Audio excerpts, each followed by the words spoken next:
Merci beaucoup pour votre accueil et merci à ce public chaleureux et ami qui m'encourage toujours chaque fois que je viens au Maroc. Ma première conférence dans ce pays remonte à 1969. C'était un colloque organisé à Mohammedia par la faculté des lettres de Rabat, où il y avait M. Ravi, qui est actuellement la personnalité que vous connaissez, Al-Jalil Al-Jumri, Mohamed Nasiri, des jeunes de ce temps-là, et qui sont restés jeunes puisqu'ils travaillent toujours, et que nous sommes toujours là pour essayer de faire marcher les choses mieux qu'elles ne le font. Mais ça fait quand même 69, ça fait 30 ans, plus de 30 ans.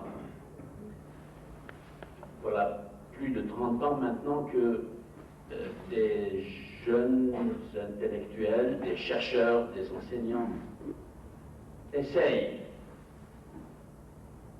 de contribuer à la marche historique de toutes les sociétés arabes. Et je n'aime pas dire les sociétés islamiques ou musulmanes, vous verrez pourquoi.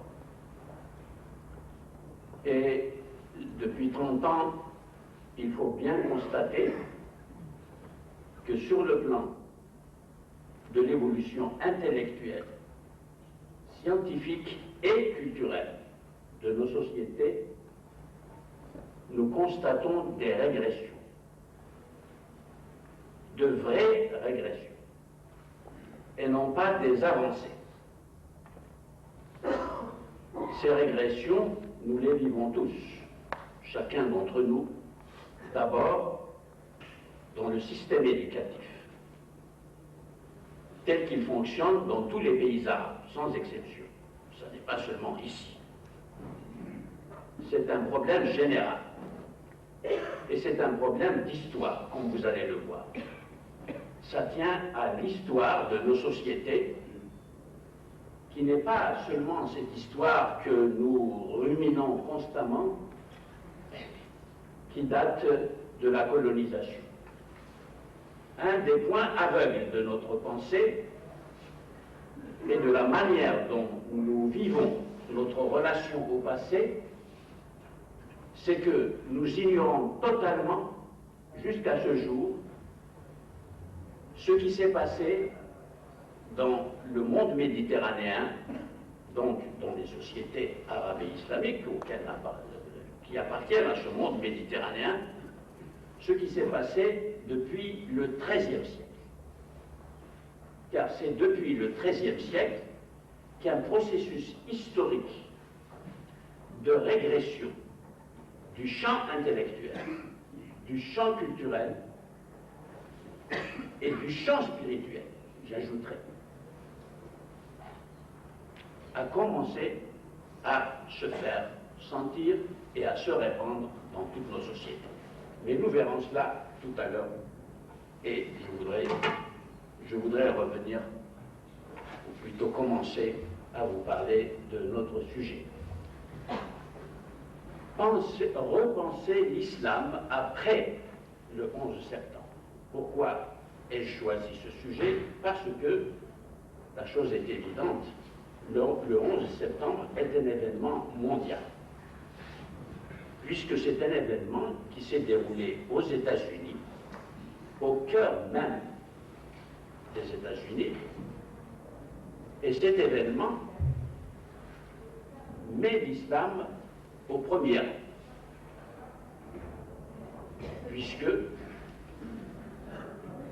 ceux qui ont fait l'attentat, conçu et exécuté l'attentat, réfèrent à l'islam et se réclament de l'islam. Par conséquent, les musulmans ne peuvent pas se débarrasser de l'affaire et dire ce sont des soldats perdus, c'est des gens qui n'ont rien à voir avec l'islam, etc. Ce sont des musulmans. Ils sortent de pays musulmans, ils se réclament de l'islam. Et nous avons donc la responsabilité, tous, en tant que musulmans, de prendre en charge ce phénomène qui est un phénomène d'histoire. Vous voyez, ça n'est pas un phénomène politique.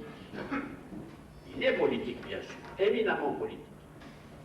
Mais c'est un acte politique qui s'inscrit dans une histoire et qui s'inscrit dans une tradition de pensée qui est une tradition de pensée islamique. Donc aucun musulman ne peut se décharger de la nécessité de s'interroger pour savoir que pouvons-nous faire et qu'est-ce qu'il faudrait faire pour assumer cet événement, politiquement par ceux qui ont la charge de faire de la politique, et intellectuellement, scientifiquement, pour ceux qui ont la charge de faire des recherches scientifiques, d'éclairer le passé en tant qu'historien,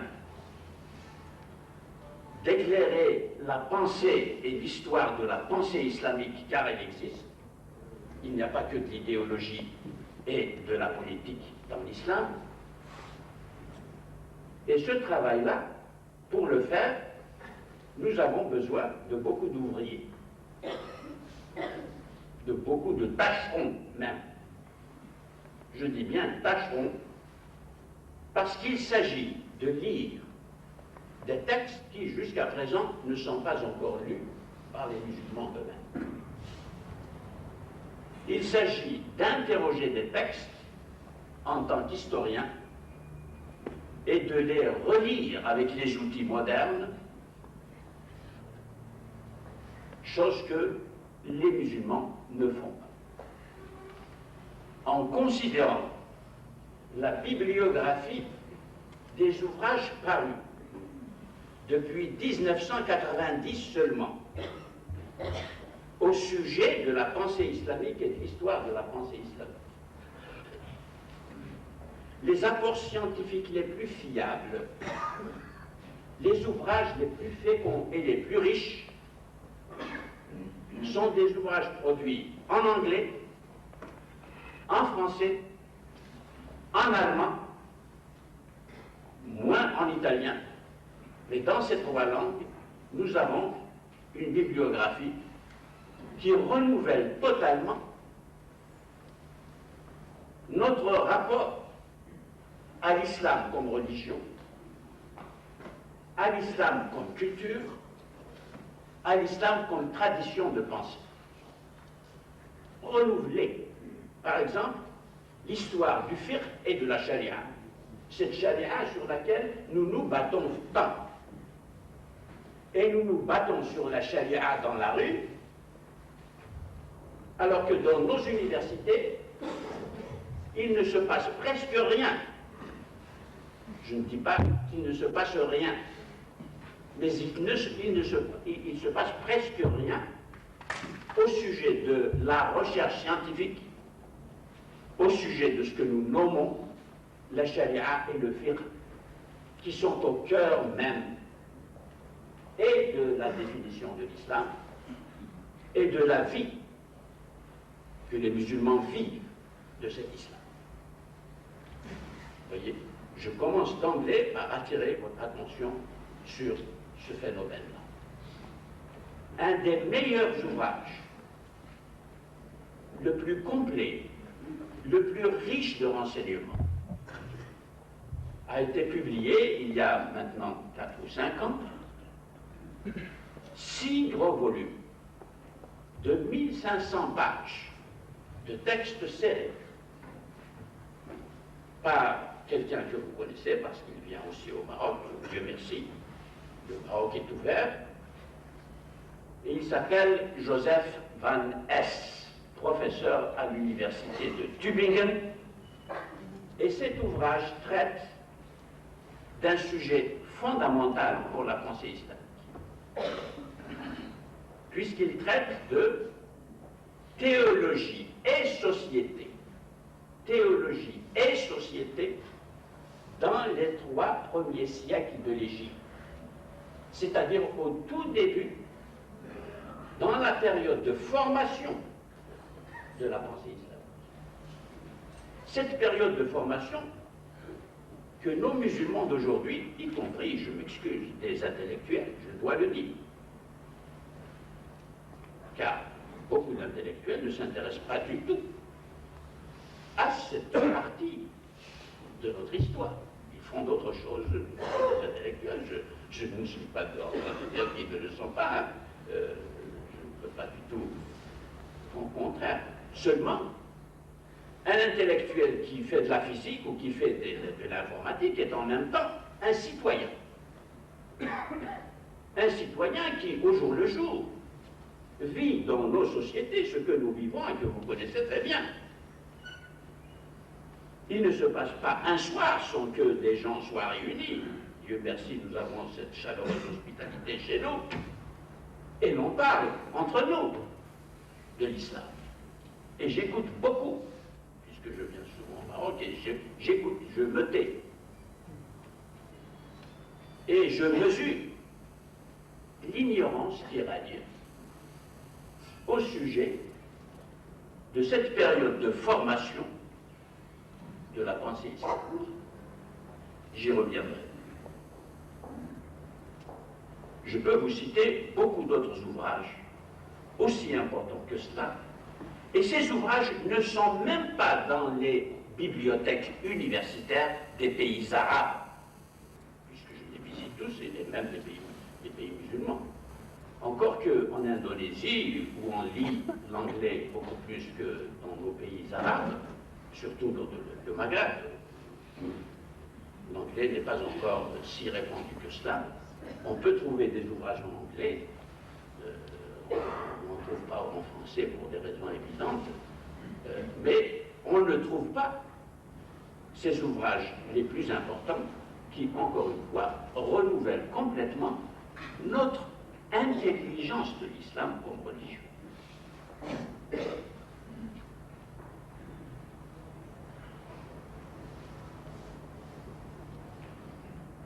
Le mot « repenser l'islam » après le 11 septembre, le verbe « repenser ».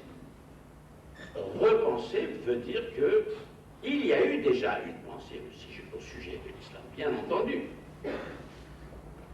Mais cette pensée au sujet de l'islam a été productive, a été féconde, a été inventive, a été pluraliste, puisqu'il y a eu plusieurs écoles de théologie, plusieurs écoles de droit, plusieurs écoles de linguistique, plusieurs écoles dans les domaines scientifiques. C'est pour ça que je dis pluraliste.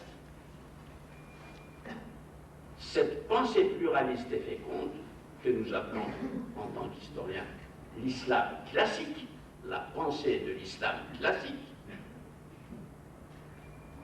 va s'interrompre, comme je vous l'ai dit dès le départ, au XIIIe siècle.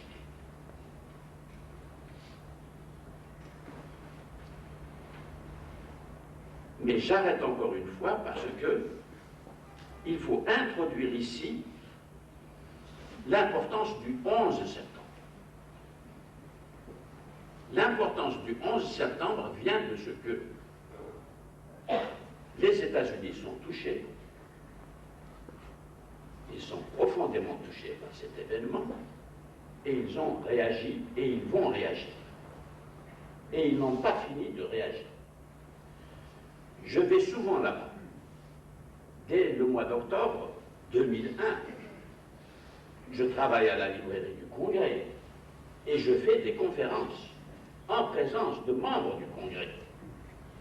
Ceci pour vous dire que j'ai une idée de la manière dont ils pensent, dont ils réfléchissent, comment ils voient le monde et de quelle façon ils réagissent devant ce que j'appelle, moi, le phénomène islamique. Car c'est un phénomène complexe.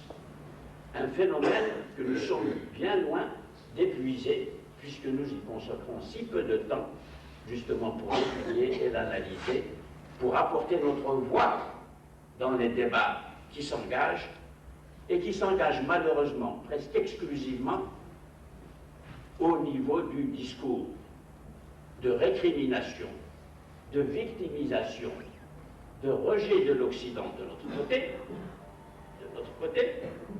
et du côté de ce que nous nommons globalement l'Occident, il y a aussi cette perception fondée sur un manque d'information, mais qui leur donnerait cette information? Qui va leur donner cette information? Nous, je viens de dire, c'est pour ça que j'ai commencé par là, nous sommes ignorants de ce qu'il faut dire pour montrer un autre visage de l'islam. Nous ne pouvons pas le faire. Si nous nous trouvons dans des réunions scientifiques, et il y en a des réunions scientifiques au sujet de l'islam, il y en a des colloques à travers le monde au sujet de l'islam, nous avons peu de spécialistes qui peuvent tenir leur rang face à des collègues qui font des recherches dans le domaine, par exemple, de l'exégèse coranique, même de l'exégèse coranique. Qui va donc parler pour faire cesser ce regard déformant dont nous nous plaignons constamment? Et nous avons l'arrogance d'aller dire aux Européens et aux Américains, vous ne connaissez pas l'islam. Et oui, on entend tout le temps, ça s'écrit tout le temps. Vous ne connaissez pas l'islam. Et ceux qui disent cela, si jamais vous les interrogez et vous vérifiez comment eux, ils se représentent l'islam, vous allez trouver ce que je viens de vous dire. C'est ça, il faut prendre la mesure de cette situation. Et je l'ai noté en pleine librairie du Congrès, car il y a des musulmans partout, ils viennent participer, ils prennent la parole en public. Et donc tout le monde écoute, tout le monde est témoin.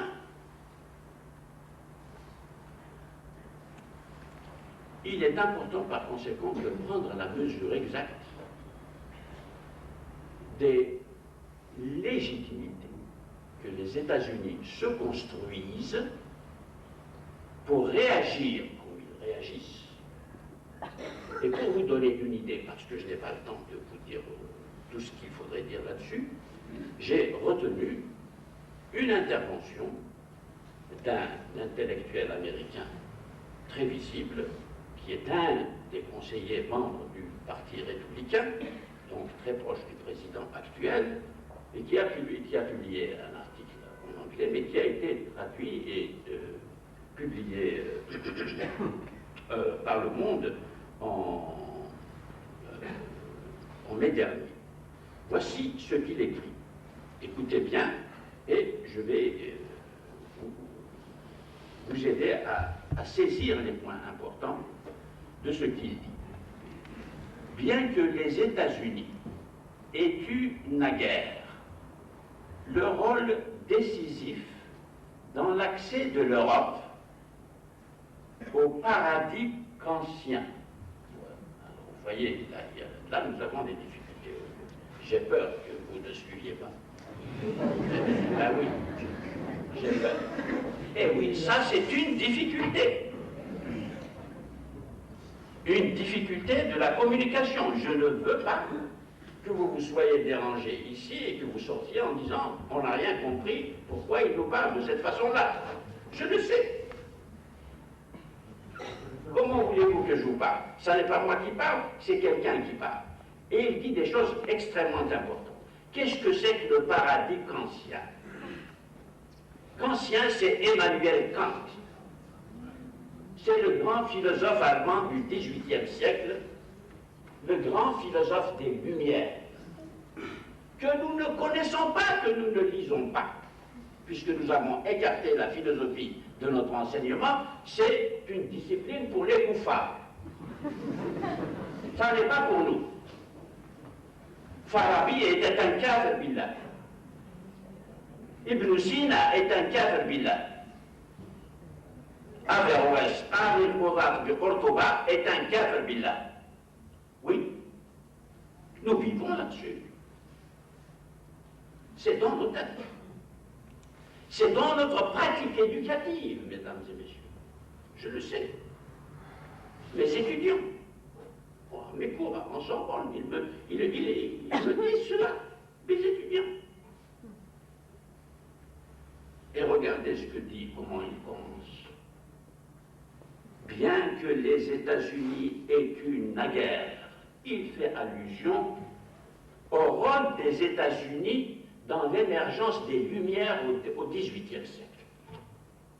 Car les États-Unis, ce sont des Européens émigrés dans ce continent.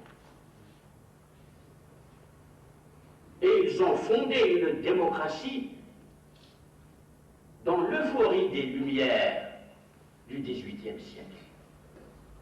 Et il parle de paradigme ancien parce que, entre autres ouvrages, Emmanuel Kant a écrit un livre pour définir, selon les nouvelles lumières, de la raison face aux lumières des religions, de la religion chrétienne, mais aussi de l'islam. Kant ne pensait pas à l'islam, mais c'est tout comme.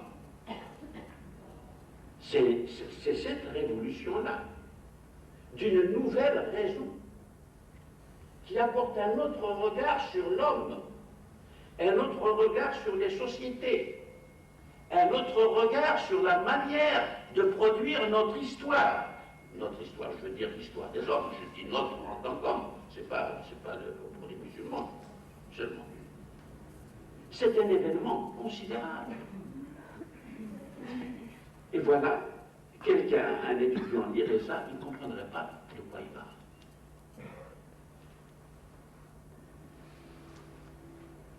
Alors, on joue un rôle décisif et le joue toujours pour en assurer la survie, pour assurer la survie de ce qui s'est passé au XVIIIe siècle pour les Européens comme pour les Américains, parce qu'il va dire que ce qui s'est passé au XVIIIe siècle est menacé aujourd'hui par ce qui est en train de se passer aujourd'hui. Donc il place le débat au niveau de l'histoire intellectuelle de l'Europe et des États-Unis d'une part, et du reste du monde, pas seulement les musulmans. Parce que ce qui s'est passé en Europe au XVIIIe siècle ne s'est passé dans aucune autre tradition de culture ni religieuse. Pas en Chine, pas en Inde, pas en Afrique, et pas même dans notre islam, qui fait partie pourtant de l'histoire de la pensée dans le monde méditerranéen, et qui a été la pensée islamique du 7e siècle jusqu'au 13e siècle. C'est là que s'est passé l'essentiel du travail intellectuel, aussi bien dans le domaine de la philosophie que dans le domaine de la connaissance scientifique et dans le domaine de l'affrontement entre la raison philosophique et scientifique et la raison théologique religieuse, islamique. C'est un enjeu qui est exactement celui dont il parle. Mais il n'en parle aujourd'hui pour dire, écoutez, cet islam-là, tel qu'il s'exprime aujourd'hui, n'a rien à voir avec l'histoire que nous avons produite et que nous continuons à produire en la critiquant d'ailleurs, en continuant à la critiquer. Nous ne disons pas que c'est la vérité définitive pour tout le monde. La raison moderne est une raison qui se remet constamment en question, qui s'interroge constamment sur ce qu'elle fait, qui demande constamment des comptes à la raison. C'est une révolution intellectuelle, mentale. Et c'est de cela qu'il s'agit. Je m'excuse, je suis obligé de commenter. Les Américains sont des idéalistes, mais ils n'ont jamais su promouvoir leurs idéaux sans l'aide de leur puissance. Retenons cette phrase, vous allez voir combien elle va nous éclairer. Gary Cooper défendra la bourgade que les habitants le souhaitent ou non. Vous voyez, Gary Cooper, nous savons ce que c'est. On a tous vu des cow-boys. Eh bien oui, des cow-boys, derrière les cow-boys, il y a une philosophie de la vie. Elle est là dans cette phrase. Pourquoi Gary Cooper va défendre il ne va pas attendre que les habitants soient d'accord pour défendre la bourgade? Parce qu'il porte dans sa tête une idée de la justice, une idée de la gouvernance. Je dis, il porte dans sa tête, je ne dis pas qu'il a nécessairement raison, hein, parce que vis-à-vis des Indiens et tout ça, ça c'est une autre histoire. Mais cette histoire est reprise ici par un intellectuel. C'est ça qui est intéressant. Ne me faites pas dire ce que je ne suis pas en train de dire. Hein. Je suis conscient, et j'ai discuté justement de ces idées-là à la librairie du Congrès. Je n'ai pas du tout été c'est d'accord, etc. Mais je veux vous faire participer à ce débat que nous n'avons pas chez nous. Puisque chez nous, après le 11 septembre, à ma connaissance, il y a eu une seule réponse qui promettait quelque chose. Et j'ai eu le privilège de la vivre. Amr Moussa, secrétaire de la Ligue arabe, a réuni au Caire à peu près tous les intellectuels arabes connus pour leur demander, en tant qu'intellectuels, ça vous en avez entendu parler, je suis sûr, les journaux marocains en ont parlé, c'était le 25 novembre 2001. C'était un acte extrêmement important d'une réponse au niveau de la Ligue arabe, quand même, c'est très important, et avec des intellectuels arabes, venus de tous les pays arabes. Effectivement, nous avons parlé librement. Et nous avons proposé des activités et des réponses à long terme, et pas seulement immédiates. La réunion a eu lieu. Amr Moussa nous a promis qu'il y aurait une suite. Jusqu'à présent, il n'y a pas eu de suite. Oui. Donc, une autre chose importante que je vais ajouter, parce que c'est très important pour ce que je vais dire par la suite, l'Union européenne a beau périodiquement tâter du doigt les eaux troubles du Moyen-Orient, force est de constater que sa politique étrangère est probablement le fruit le plus rachitique de l'unification. Le fruit le plus rachitique de l'unification. Vous voyez de quelle manière il parle ici de l'Union européenne. Les dirigeants américains sont convaincus que la sécurité mondiale et l'ordre libéral, philosophie libérale, et l'ordre libéral, tout comme le paradis postmoderne qu'est l'Europe, ne saurait survivre longtemps si l'Amérique n'utilisait pas sa puissance dans ce monde dangereux. Hobbes, grand philosophe anglais, vous voyez, oui, qui est toujours la règle hors d'Europe. Pour les États-Unis, les lois et les institutions internationales ne sont pas fiables. Et il continue. Je m'arrête là parce que sinon, ça va nous prendre toute la conférence. Alors, vous voyez devant qui nous sommes. Nous sommes devant à la fois une philosophie politique arrêtée, qui ne souffre pas de discussion. Et cette philosophie politique nous est présentée avec toute la puissance américaine, qui est décidée à utiliser cette puissance, non seulement pour se défendre, mais pour continuer à exercer le rôle hégémonique que les États-Unis exercent dans le monde. Voilà la situation. Que pouvons-nous faire et qu'est-ce que, dans les conditions où nous sommes aujourd'hui, dans toutes nos sociétés, qu'est-ce que nous pouvons faire pour répondre à ce défi, car c'en est un considérable. je pense que vous mesurez ici la nécessité, l'urgence du programme qu'exprime le verbe repenser l'islam après le 11 septembre. Pourquoi repenser l'islam? Parce que l'islam joue depuis ce que les Iraniens ont appelé la révolution islamique, qui a remplacé et pris la succession de la révolution arabe socialiste laïque. Souvenez-vous, Nasser, l'Égyptien, la révolution arabe, avec pour leader Nasser et le parti Ba'ath, depuis les années 50 jusqu'à la mort de Nasser et à la grande défaite de 1967, qui déjà aurait dû lancer cette réponse que je prône devant des événements de ce type. En 1967 déjà, nous avions le devoir tous de repenser et l'idée de nationalisme arabe tel qu'il avait fonctionné, et l'idée de la nation arabe telle qu'elle nous avait été présentée, et l'idée, bien sûr, de recourir à l'alternative islamique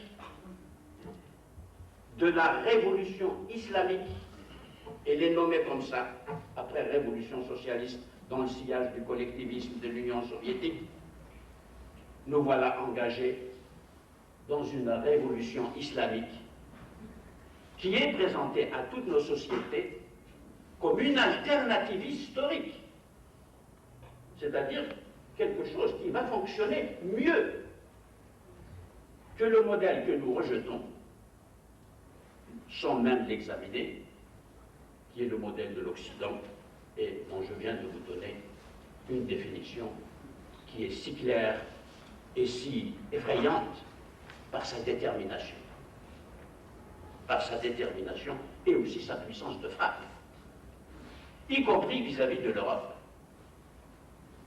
Car vous voyez que l'Europe est regardée avec condescendance.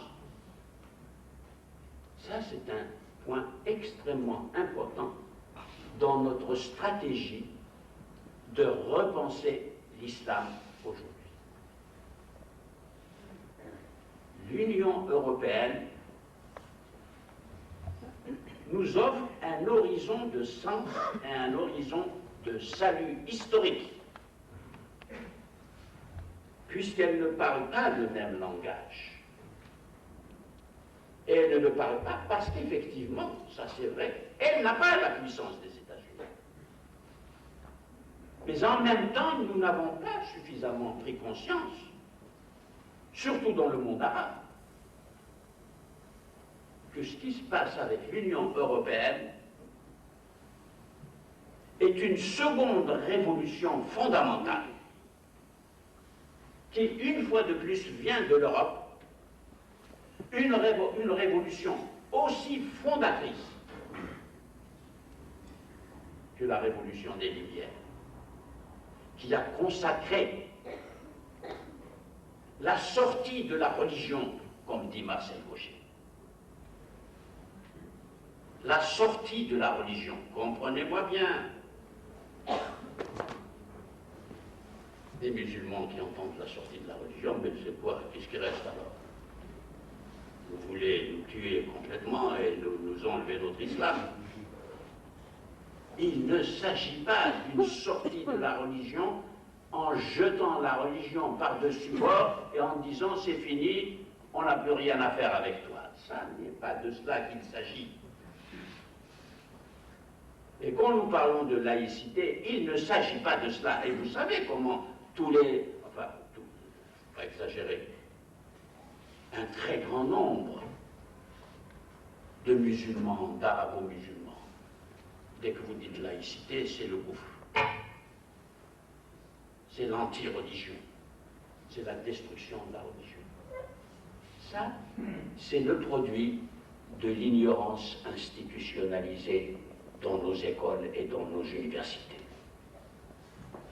Puisque nous n'enseignons pas l'histoire intellectuelle de la laïcité. La laïcité est un cheminement intellectuel. Ça n'est pas une position politique.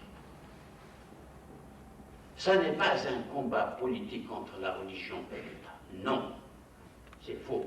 Il y a du combat politique. Il y a toujours du combat politique. Mais sans la construction intellectuelle de la laïcité comme l'attitude de l'esprit, de la raison libre, autonome, pour réfléchir sur la production de la connaissance et d'une connaissance critique, pour réfléchir sur la façon de parler à un public, comme je le fais devant vous. Jamais un professeur qui a acquis la culture laïque ne se permettra un mot devant son audience, quelle que soit cette audience, qui trahirait une option politique, une option religieuse dans ce qu'il dit.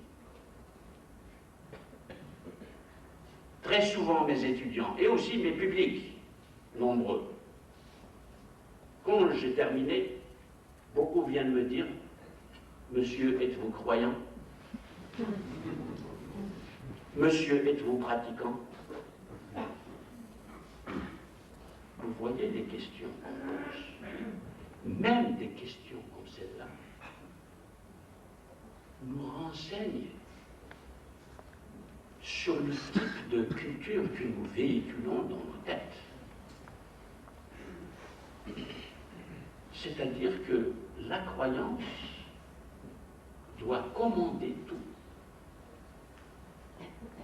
La croyance est la donnée première qui définit un musulman. Or, la croyance, mesdames et messieurs, est un immense domaine de recherche sur lequel, justement, nous sommes absolument ignorants.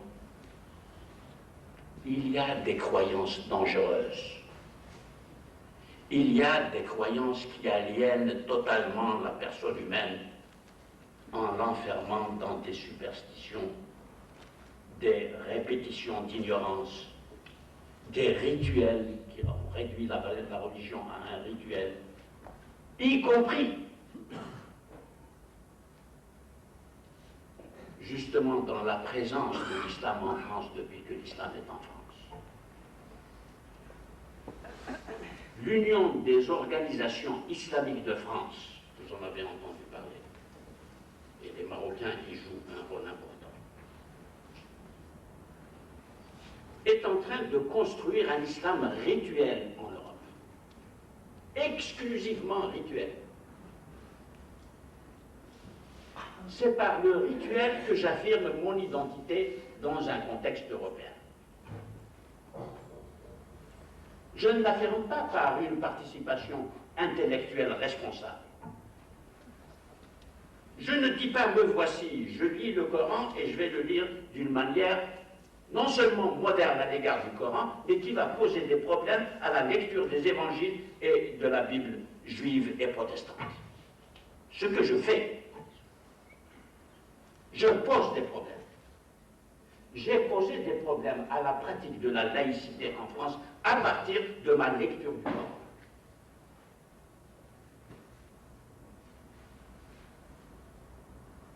Mais cela, comme vous le voyez, nulle part, dans aucun front de combat, nous ne sommes effectivement prêts pour relever les défis. Je vous ai dit que l'Union européenne est une chance pour l'islam aujourd'hui. Parce que nous trouvons en Europe des universités, des bibliothèques, des chercheurs, des professeurs, une vie culturelle et intellectuelle que nous n'avons pas encore chez nous. Et aussi des conditions politiques d'expression de la pensée que nous n'avons pas encore chez nous. Nulle part, dans aucun pays, depuis que nous sommes indépendants. La croyance nous écrase. La croyance religieuse non pensée, non réfléchie, nous écrase et nous bouche tous les horizons. Cette organisation des islams en France a créé, par exemple, un conseil européen de la fatwa. Nous sommes au Maroc, hein. Vous savez ce que c'est, j'ai pas besoin de vous faire des dessins. Un conseil européen de la fatwa, c'est-à-dire pour diffuser et construire un islam rituel. Quant à la théologie, là, elle n'est pas. Elle n'est pas à l'ordre du jour, elle n'est pas au programme. Alors justement, penser l'islam aujourd'hui, il faut quand même que je vous dise très rapidement que cela veut dire que nous avons à faire un certain nombre de tâches urgentes. Et quand je le dis au Maroc, je suis plein d'espérance parce que je sais qu'il y a une jeunesse ici et je sais qu'il y a des élites dans ce pays et des ouvertures qui peuvent permettre de réaliser quelque chose de positif, au moins dans un pays arabe, méditerranéen, atlantique, puisqu'il y a une ouverture sur l'Atlantique. Ce que nous avons à faire, c'est d'ouvrir des dossiers historiques qui n'ont jamais été ouverts et qui ont été fermés depuis le XIIIe siècle. Le premier dossier, il faut bien le dire, c'est le Coran. Il faut ouvrir le dossier du Coran. C'est un dossier, ce n'est pas le Mus'haf. Il y a le Mus'haf, bien sûr, mais il y a les montagnes de production exégétique, théologique, juridique qui ont été accumulées depuis 15 siècles et que nous ne savons pas lire et que nous ne savons pas interpréter. Il y a un livre qui vient de sortir en France, peut-être l'avez-vous remarqué déjà, par notre collègue Jean-Louis de Prémar, Alfred Louis de Prémar, oui, qui est professeur à Aix-en-Provence, et qui s'appelle « Les fondations de l'islam ». Entre histoire et écriture. Il aborde des problèmes qui ont été déjà abordés par des chercheurs depuis le XIXe siècle. Je cite toujours l'exemple d'un autre Allemand, arabisant allemand, qui justement a écrit un livre sur le Coran, qui s'appelle Geschichte des Korans, c'est-à-dire Histoire du Coran. Du Coran comme texte. Ce livre a été écrit au début du XXe siècle. Son auteur a travaillé dessus pendant 20 ans. C'est une somme de connaissances qui était déjà à notre portée depuis maintenant un siècle. Allez donc chercher ce livre de Noldeke, c'est le nom du professeur, dans nos bibliothèques. Il n'y est pas. Non seulement il devrait y être, mais il aurait dû être traduit en arabe depuis très longtemps, puisque ça parle du Coran. Et qu'il pose des problèmes au sujet du Coran que la science historique a posé au sujet de la Bible et au sujet des évangiles. Ils ne s'attaquent pas au Coran pour détruire le Coran. Ils font de la recherche scientifique. Mais nous le tournons toujours en hostilité pour ne pas aller le voir. Et pour qu'il ne vienne pas déranger notre croyance orthodoxe.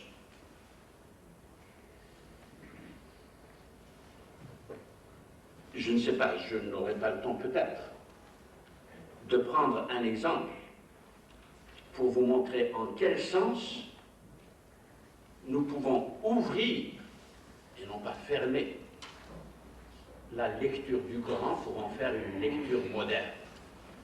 Toujours à propos du 11 septembre, j'ai expliqué à la librairie du Congrès, aux Américains, pour vous dire comment on peut porter le combat dans les lieux mêmes où le combat prend de la valeur, et une valeur historique, et ouvre les esprits de part et d'autre à une compréhension des cultures d'aujourd'hui pour les sortir de leur enfermement dogmatique. Car nous avons tous des enfermements dogmatiques. Les Occidentaux ont les leurs, nous avons les nôtres. C'est le fameux verset 5 de la Sourate Tawbah que ceux qui ont fait l'attentat connaissent et lisent et vont interpréter.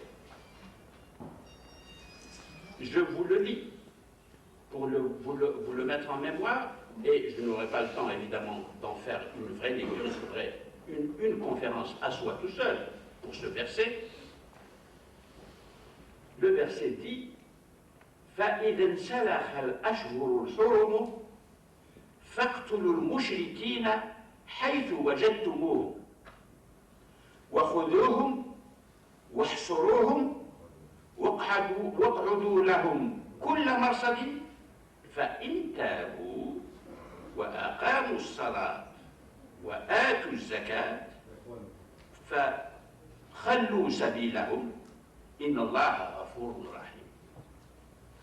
Ça s'appelle, les Moufsiroun d'autrefois, ils l'ont appelé Ayatul Sayf. Ayatul Sayf. C'est eux qui l'ont appelé ainsi. Et ils disent que cette ayah a abrogé Nasikh al-Mansoukh parce que la Sourate Tawbah est la dernière révélée, chronologiquement. Car il y a la chronologie, il y a l'histoire des versets eux-mêmes. Et nous rêvons, mais vous allez dire que je blasphème, c'était très innocent d'avoir un mushaf où les versets nous seraient présentés par ordre de révélation chronologique. Mais c'est une lumière considérable.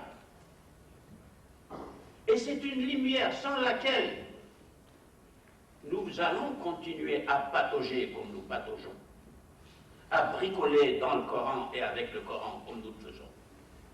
C'est une œuvre de science, et les anciens l'ont perçu, l'ont dit. Lisez Suyuti, XVIe siècle.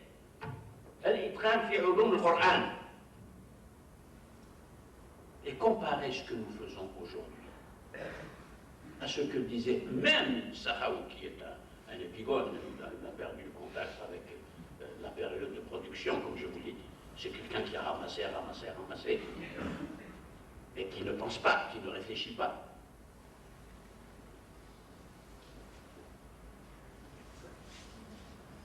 Pourquoi ce verset doit faire l'objet aujourd'hui d'une étude particulière? Parce qu'il y a des jeunes musulmans dans tous les pays qui le disent de façon littérale. Littérale. Porte-le, mouchlik. Vous savez. Mais nous rions, mais c'est tragique. Mais c'est tragique psychologiquement. Parce que ceux qui le lisent de façon littérale, c'est pas de leur faute. Ils n'ont pas reçu de formation. Ils n'ont pas reçu d'enseignement. Ils ne savent pas qu'est-ce que c'est que les règles de l'exégèse d'un texte religieux. Ils ne savent pas. Personne ne le leur a jamais dit. Et même, dans la ligne hanbalite de la pensée, vous savez que les hanbalites refusent de reconnaître la métaphore dans le texte, dans le discours. Il n'y a pas de métaphore. C'est-à-dire que je ne peux pas lire un verset métaphorique. Ce qui m'oblige à le lire de façon littérale. Rien que ce petit détail, ça vous semble un détail de dire la métaphore dans le Coran, je la reconnais, mais c'est fondamental.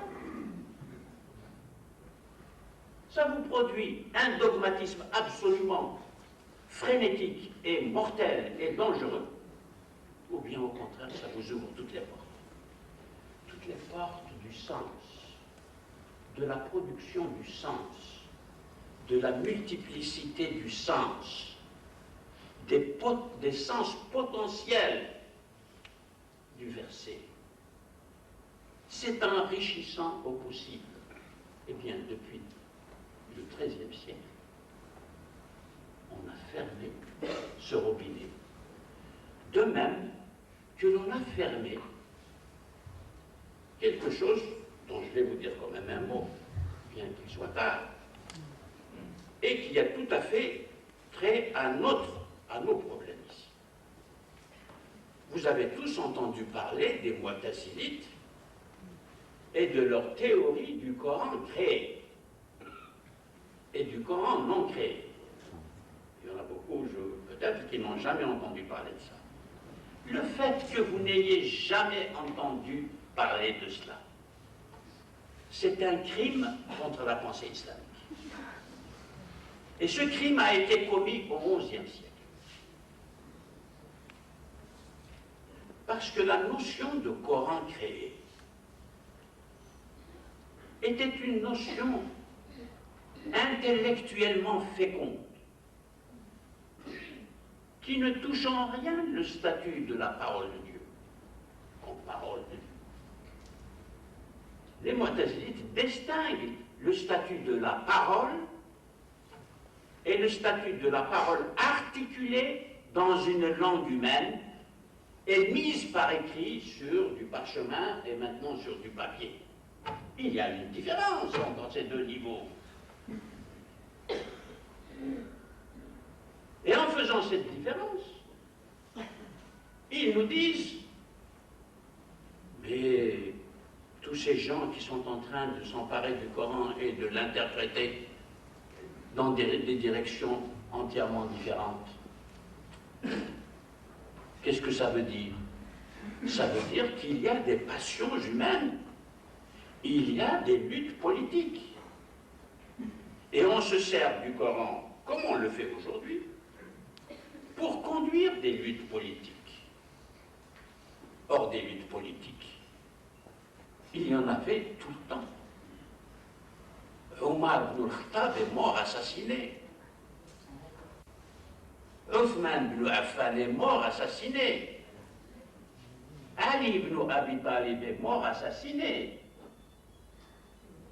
Hussein, fils de Ali, est mort dans la bataille, etc., etc. Voilà des faits. Et ces faits-là, nous les vivons sous la forme d'une histoire mythique, et non pas d'une histoire moderne, contrôlée par des documents, par des confrontations, et dans les conversations courantes, comme je vous l'ai dit, on continue de répéter l'histoire sous sa forme mythique, et l'histoire sous sa forme positive n'intervient pratiquement pas, surtout dans les discussions courantes. Elle intervient peut-être dans quelques enseignements à l'université, mais pas malheureusement dans les conversations courantes. Donc cette théorie-là, du Coran créé et du Coran incréé, est un champ de travail pour nous. C'est un champ de recherche pour les jeunes étudiants. Parce que ça va nous ouvrir des possibilités de relire le texte coranique et de le relire avec les outils, justement, de la linguistique, qui aujourd'hui nous dit des choses formidables sur la métaphore. Des théories de la métaphore que les anciens exégètes musulmans au Moyen-Âge ne connaissaient pas du tout. Nous sommes en meilleure position pour le faire. Et cependant, les portes restent fermées. Et vous voyez, avant d'aborder ça, j'ai toujours peur. J'ai peur. J'ai peur que la communication soit enrayée. Nous en sommes là. Alors, un dernier mot au sujet de ce verset. Il y en a d'autres. Toute la sourate Tawbah mérite une relecture fondamentale parce qu'elle permet justement de résoudre aujourd'hui tous les problèmes qui se posent pour la relation des musulmans avec le texte coranique. Ça, c'est la clé de tout. Et sans cette clé-là, encore une fois, nous ne pourrons pas démarrer pour entrer dans l'histoire telle qu'elle est en train de se faire contre nous, bien que nous assistions à des sacrifices. Et ces sacrifices qui se font journellement. Il y a des gens qui meurent quand même pour défendre quoi? Pour quel programme? Pourquoi faire? Justement, ça aussi, c'est une question que pose le 11 septembre. On a fait ça. Mais où est le programme à réaliser? Et où sont les gens pour mettre en œuvre ce programme, si ce programme existait? Je voulais commencer cette conférence en mentionnant le nom d'un anthropologue américain qui s'appelle Clifford Geertz et que les Marocains connaissent. Il a passé 10 ans à étudier la société marocaine, Clifford Geertz. Et avant de passer 10 ans ici au Maroc, il a passé 10 autres années d'abord à Java, en Indonésie. En Indonésie. Vous voyez comment travaille l'anthropologue. Il prend deux extraits.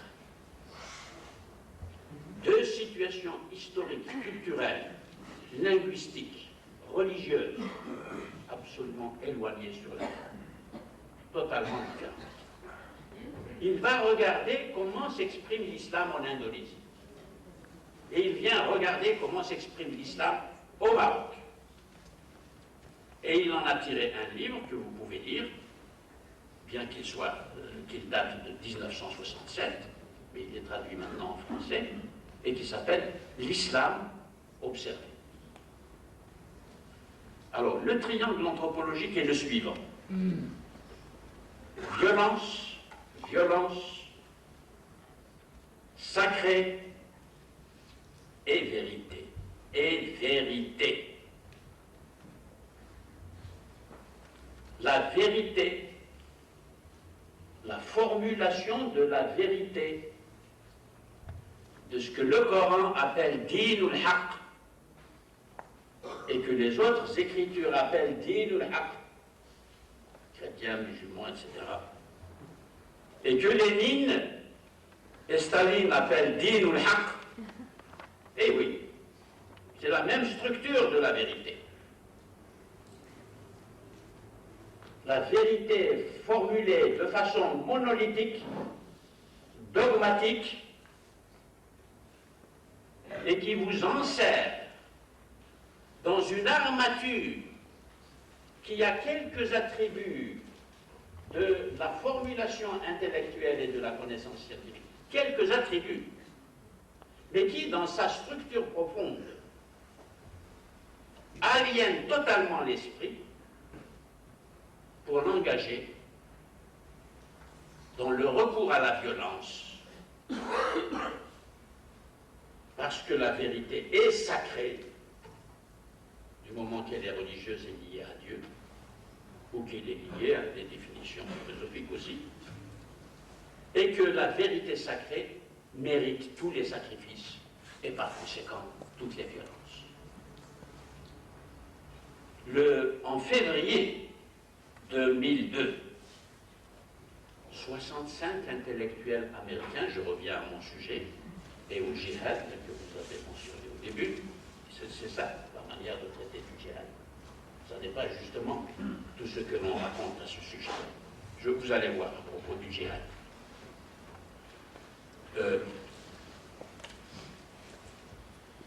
J'ai perdu mon... Oui, les intellectuels américains ont publié un manifeste pour légitimer la riposte américaine, etc. Vous savez tout cela. Que dit ce manifeste? Il dit que la guerre d'Afghanistan, la guerre contre l'Irak, est une guerre juste. Il emploie l'expression guerre juste. Mitterrand et Bush le père, pendant la guerre du Golfe, ont employé la même expression. La guerre du Golfe était une guerre juste parce qu'il s'agissait de défendre le droit. Le concept de guerre juste est un concept élaboré par saint Augustin au IVe siècle après Jésus-Christ, et il l'a élaboré dans notre pays à Annaba. C'est notre ancêtre à tous, les Maghrébins. Mais nous l'avons renié parce qu'il est chrétien, il a dévié. Il n'a pas reçu justement la vérité. C'est un concept théologique.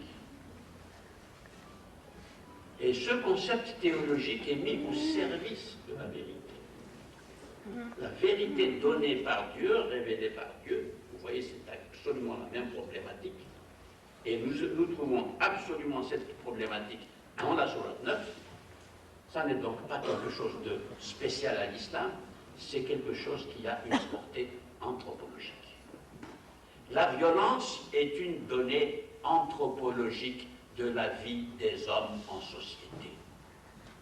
Jamais aucune religion, aucune philosophie n'a éradiqué le recours à la violence.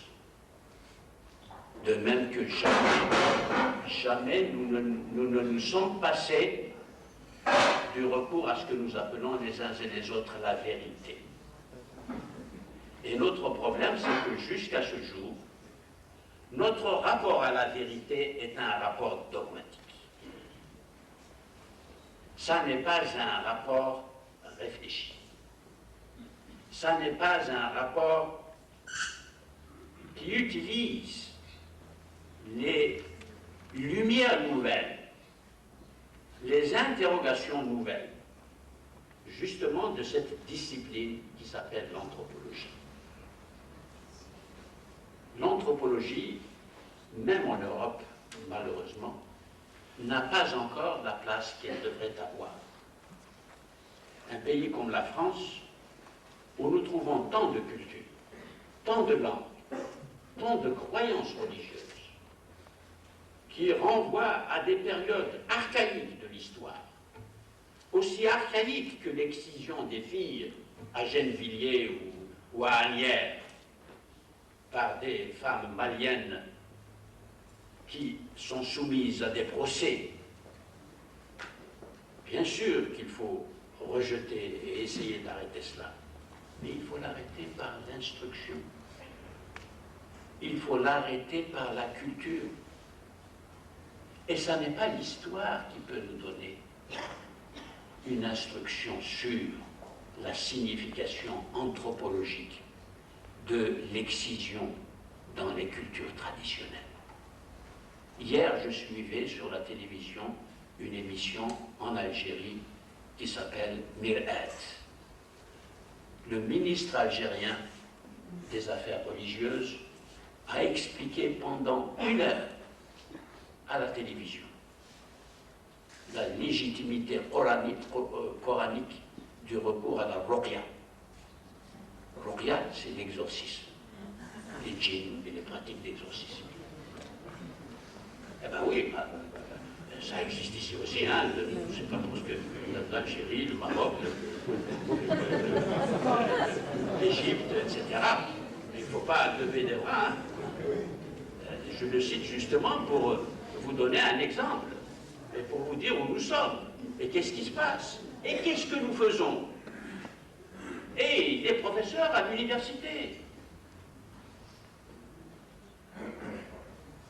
Je m'excuse, je n'ai pas dit autant que j'aurais voulu dire. Vous voyez qu'il y a beaucoup de richesse, parce que j'aurais voulu vous parler davantage des corpus officiels clos, au pluriel. Ça, rien que les 3 mots sont des clés en or. Des clés en or. pour entrer à l'intérieur des cultures et voir les gribouillages et les méfaits, les malversations qui sont en train de s'opérer dans ce que nous appelons les cultures. Je souhaite que tous, ici, vous transmettiez le témoignage de cet appel qui vient du fin fond de notre histoire maghrébine que je porte en moi depuis longtemps, que j'essaye de faire passer, non seulement au Maghreb et dans les pays arabes et musulmans, mais aussi en Europe. Nous avons besoin de médiateurs intellectuels et culturels pour vivre la page d'histoire qui s'ouvre devant nous. La page d'histoire qui s'ouvre devant nous, ça n'est pas la guerre implacable et la violence implacable. Ça n'est pas la puissance mise au service, comme dit M. Robert Kagan. Il faut dire non à cela. Mais il ne faut pas dire non à cela avec des actes terroristes alors qu'il n'y a rien dans les têtes et qu'il n'y a rien dans les sociétés qui puisse accueillir une victoire politique quelconque, et impossible d'ailleurs, à travers le terrorisme. Il faut le comprendre, cela. Il faut répondre à notre époque par d'autres outils, d'autres armes, et ces armes ne peuvent être que celles de l'esprit engagé pour l'esprit. Abd al-Qadir al-Jilani, on lui attribue le beau mot suivant. Naza'tu al-haqqa bil-haqqi lil-haqqi. Admirer, et je ne peux rien ajouter de